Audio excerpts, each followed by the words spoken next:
Salut à tous, c'est Audrey, bienvenue sur Lidl Cuisine. Cette semaine, j'avais envie de vous cuisiner une petite recette coréenne. Alors pas de panique, il n'y aura pas d'ingrédients spécifiques, ça c'est top. Vous avez tout à la maison. C'est une sorte de club sandwich avec des œufs façon un peu pain perdu, omelette. Vous allez voir, c'est juste magnifique. Vos enfants vont adorer, j'en ai fait pas mal la semaine dernière et ça a eu un succès fou. Allez, vous êtes prêts? Je vous laisse tout de suite la liste des ingrédients en description de la vidéo et bien sûr tous les produits que vous retrouverez chez Lidl. Pour cette recette, on aura besoin du poivre, un petit peu d'huile pour la cuisson, du sel ou de la fleur de sel, de la ciboulette, une tranche de jambon, une tranche de fromage, une tranche de pain, 3 œufs. Alors c'est parti, ultra simple. Je vais commencer tout simplement avec les œufs. Je vais venir les battre en omelette.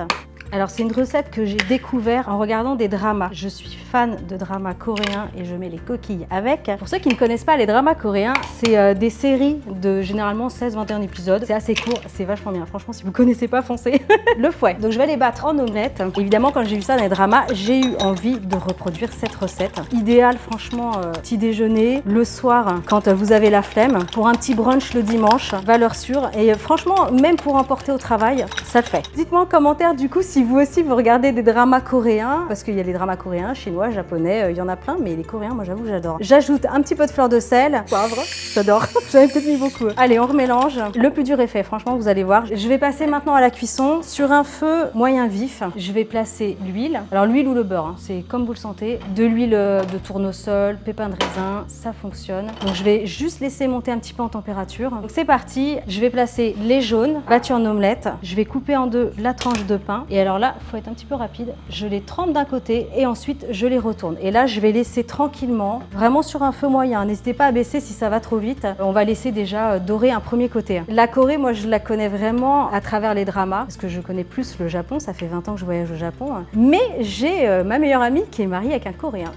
Et de temps en temps, on se fait un petit barbecue coréen et je peux vous dire que c'est absolument délicieux et ça n'a rien à voir avec les barbecues qu'on connaît en France. Vous faites griller sur une grande plaque de la viande. Alors, il y a pas mal de morceaux de porc, de bœuf, il y a des gousses d'ail et en fait vous placez tout ça dans une petite feuille de salade, une petite bouchée de bœuf, un petit peu d'ail, de la pâte pimentée et vous formez une grosse boule et vous mettez tout dans la bouche. Et ça, il y en a plein dans les dramas aussi, ça donne trop faim en fait les dramas.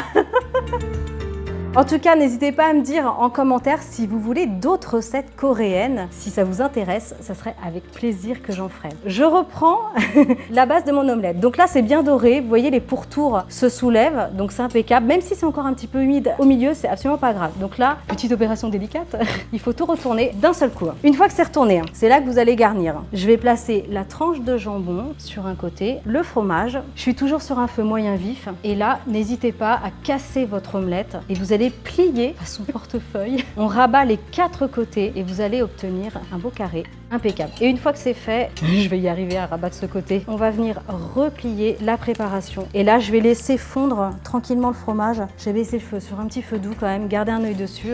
Ça crépite, vous entendez ? Là, vous laissez 30 secondes, c'est vraiment histoire que le jambon se réchauffe et que le fromage commence à fondre. Allez, je coupe le feu, ça fait 30 secondes, il n'y a plus qu'à dresser, impeccable. Et ce que je vais faire, la petite touch finale, je vais ajouter de la ciboulette fraîche. Alors ciboulette, persil, coriandre, prenez les herbes aromatiques que vous aimez, que vous avez à la maison. Donc, soit vous le placez en décoration sur le dessus, soit vous en ajoutez aussi à l'intérieur. Et alors celle-ci, c'est top parce qu'en plus, elle est bio. C'est prêt, il n'y a plus qu'à déguster, comme je vous disais, soit vous l'emportez au travail parce que ça se tient, franchement c'est impeccable, soit vous faites un brunch au petit déjeuner avec du bacon grillé, des petites saucisses et tout, c'est juste parfait, même avec des petites pommes de terre façon potatoes, c'est hyper gourmand, c'est sain, c'est fait maison, vous allez juste m'adorer. Allez, je vous montre de plus près. Ça sent bon, ça sent trop bon. Bon, allez, moi, je pars en dégustation. Je sens qu'on va se régaler. N'hésitez pas, bien sûr, à faire cette recette. Je compte sur vous. Moi, je vous retrouve la semaine prochaine. N'oubliez pas de liker, commenter, abonnez-vous à la chaîne Lidl Cuisine. Et je vous dis à la semaine prochaine. Ciao!